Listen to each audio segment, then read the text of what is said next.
안녕하세요.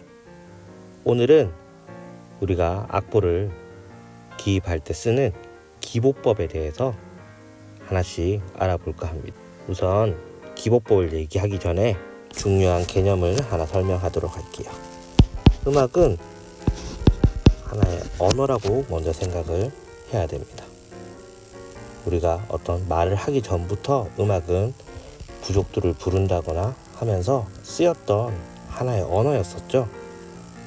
우리가 사람이 말할 때는 문자가 있어서 내가 말하고 싶은 것들을 글로 적어서 표현할 수 있듯이 음악도 소리만 낼 수 있는 게 아니라 그 소리를 문자화 시켜서 만들어 놓은 것을 우리가 악보라고 하게 되겠죠. 그래서 그 악보를 만드는 방법에 대해서 하나씩 배워볼까 합니다. 우선 악보는 한 번쯤은 다 보셨을 거라고 생각돼요. 그래서 악보를 맨 처음에 보게 되면은 5선이라는 게 맨 처음에 눈에 보이게 됩니다. 선이 이렇게 5개가 있죠. 조금 더 명확히 하자면은 5선이라는 것은 줄이 5개가 있고 칸이 4개가 있는 형태를 가지고 있습니다. 그럼 5선만 있으면은 우리가 악보를 만들 수 있을까요? 예를 들어서 이렇게 제가 어떤 음표를 하나 기입을 해 보겠습니다. 자, 그러면 이 음표를 우리는 어떻게 읽을까요? 악보를 읽을 줄 아는 분들은 아마 솔이라고 읽을 수도 있지만 여기서 중요한 것은 5선만 있을 뿐이지 여기 있는 음표가 어떤 기준에서 솔이 되는지에 대해서는 나와 있지가 않습니다. 그래서 두 번째로 중요한 개념이 음자리표에 대한 개념입니다. 클래프라고 얘기하고요. 음자리표는 우리가 어릴 때 한 번씩 학교에서 그려보셨을 거예요.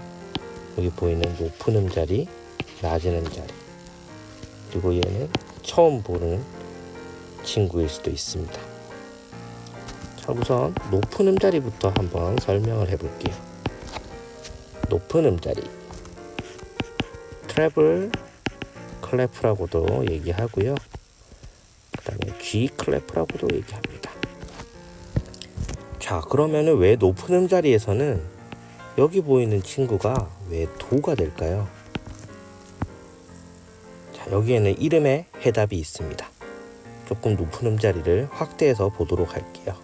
우리가 G라고 얘기하는 것은 보통 음악에서 솔을 뜻하게 됩니다. 높은 음자리표를 잘 보시면은 우리가 기존에 알고 있던 솔 자리를 이렇게 감싸면서 만들어지는 음자리표입니다. 그래서 G 클래프라고 하는 이유도 여기 있는 줄을 감싸면서 시작하기 때문에 여기를 솔이라고 기준점을 만들어 놓고 내려오다 보면은 도의 자리를 만나게 되는 것이죠. 그래서 어릴 때는 우리가 무작정 여기가 무조건 도입니다 라고 배우지만 명확한 이유는 G 클래프이고 이 G를 감싸고 있으면서 이렇게 가다 보니까 여기가 도가 될 수밖에 없는 거예요. 그러면은 두 번째로 낮은 음자리표를 한번 보도록 하겠습니다. 피아노를 치신 분들은 한 번씩은 보셨을 거예요. 낮은 음자리 때문에 한 번씩은 애먹을 때가 있죠. 자, 낮은 음자리는 낮은 음자리표라고 적고요. 또 저음을 뜻하는 베이스 클래프라는 말을 쓰기도 하고 이름이 F 클래프라고 얘기하기도 합니다. 자, 그러면은 여기서는 기준점이 달라지는 거를 알 수 있겠죠. 아까는 높은 음자리를 G 클래프라고 해서 음자리표를 그리는 시작점을 G로 설정을 하고 했었는데요. 이번에는 낮은 음자리표를 조금 확대해서 보도록 하겠습니다. F 클래프인 이유는 여기 이렇게 점이 2개가 있죠. 여기 있는 사이에 있는 줄을 F 파를 뜻합니다. 여기가 기준이기 때문에 이렇게 내려가면은 여기가 파, 미, 레, 도.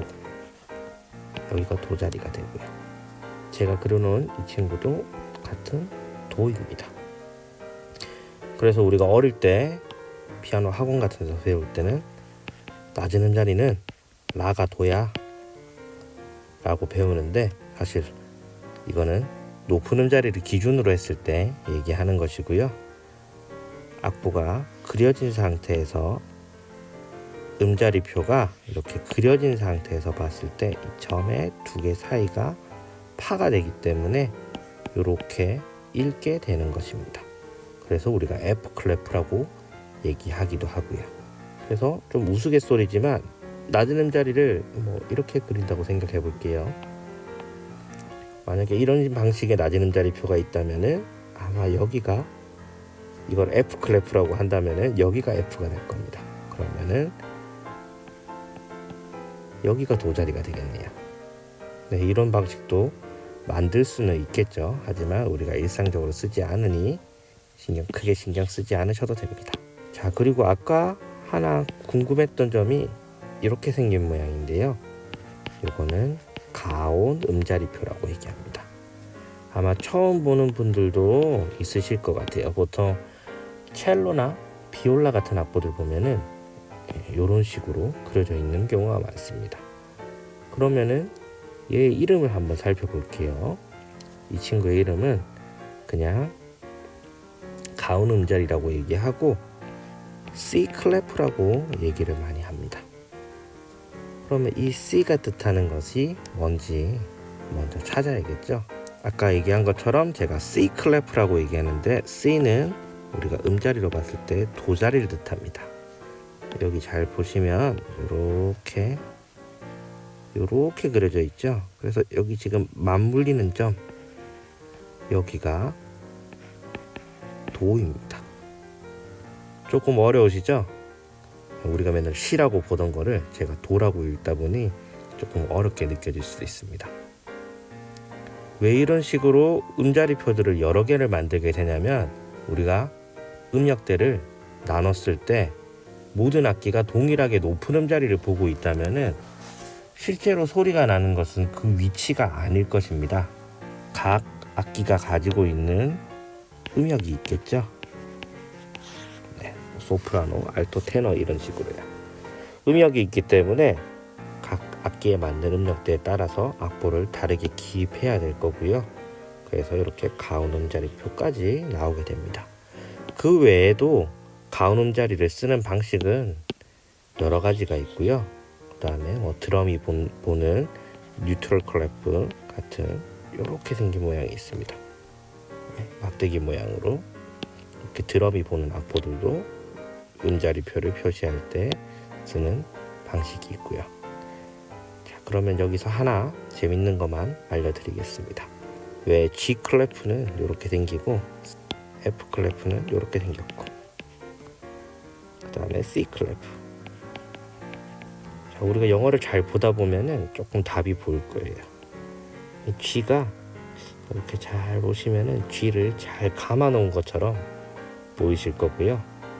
여기는 F처럼 안 보이는데 보일 수도 있지만, 우리가 필기체 F를 썼을 때 모양이랑 잘 비교해 보면은 뭔가 이렇게 비슷하게 생겼을 겁니다. 얘는 C를 이렇게 거꾸로 뒤집어 놓고 이렇게 반대편으로 데칼코마니 한 것처럼 보이죠. 네, 그래서 각자의 이름들이 이렇게 만들어지게 된 것입니다. 자, 그러면 그 다음 기보법에 대해서 알아보도록 하겠습니다. 자, 여기서 아까 배웠던 음자리표들이 다양하게 나왔습니다. 근데 하나는 또 처음 보는 친구가 있네요. 비슷하게 생겼지만 위치가 다릅니다. 그쵸? 자, 그러면 하나씩 보도록 할게요. 높은 음자리일 때 이렇게 5선에서 정중앙이 되면은 우리가 보통 C라고 읽습니다. C라고 읽고 영어로 B라고 적으시면 됩니다. 그러면 C 밑에는 라가 있겠죠. 라는 A가 되고요. 그 다음에 밑에는 솔이 될 거고요. 솔은 G가 됩니다. 그다음에 파가 되고요. F. 왜 이렇게 이름을 두 개씩 하느냐라고 생각할 수 있는데 나중에 코드 같은 걸 보다 보면은 대부분 뭐 파 메이저가 아니라 이런 식으로 F 메이저, 뭐 G 메이저 이런 식으로 나오기 때문에 영어 표기법도 기억해 두시는 게 좋습니다. 다시 여기는 제가 C를 그렸고요. 올라가게 되면 C 위에는 도가 있겠죠. 그 다음에 도 위에는 레가 있고요. 그 다음에 레 위에는 미가 있습니다. 자, 그러면은 제가 낮은 음자리도 똑같이 그려놨는데요. 낮은 음자리에서는 여기가 파였고요. 여기랑 여기가 도 자리가 되었습니다. 그러면은 여기 있는 친구는 도 바로 위에 있으니까 레 자리가 되겠죠. 그러면 얘는 레보다 위에 있으니까 미가 될 거고요.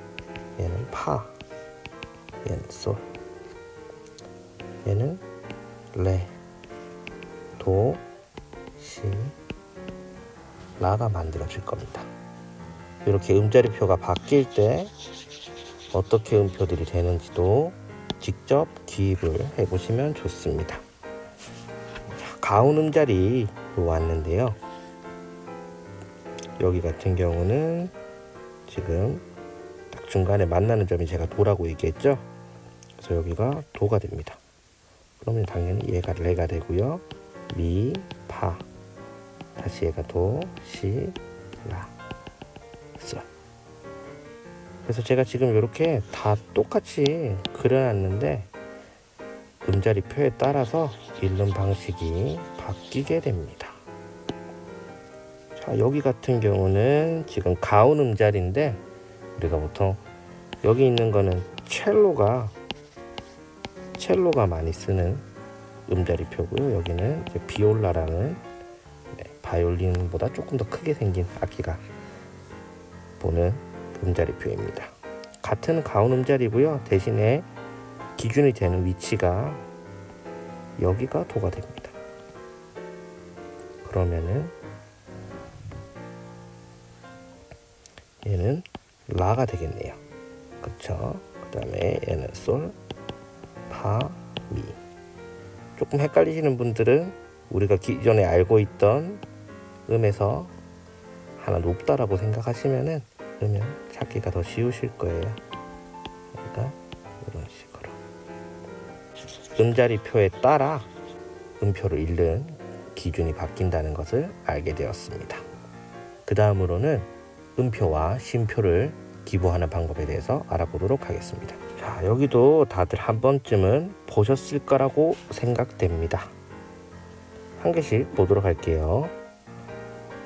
이렇게 지금 앞에 아무것도 그려져 있지는 않지만 우리가 4분의 4박자라고 생각해 보겠습니다. 4분의 4박자라면은 이렇게 한 마디에 이런 음표가 있으면은 우리가 보통 온 음표라고 얘기하게 됩니다. 그리고 여기 오른편에 보이는 친구는 온 쉼표가 됩니다.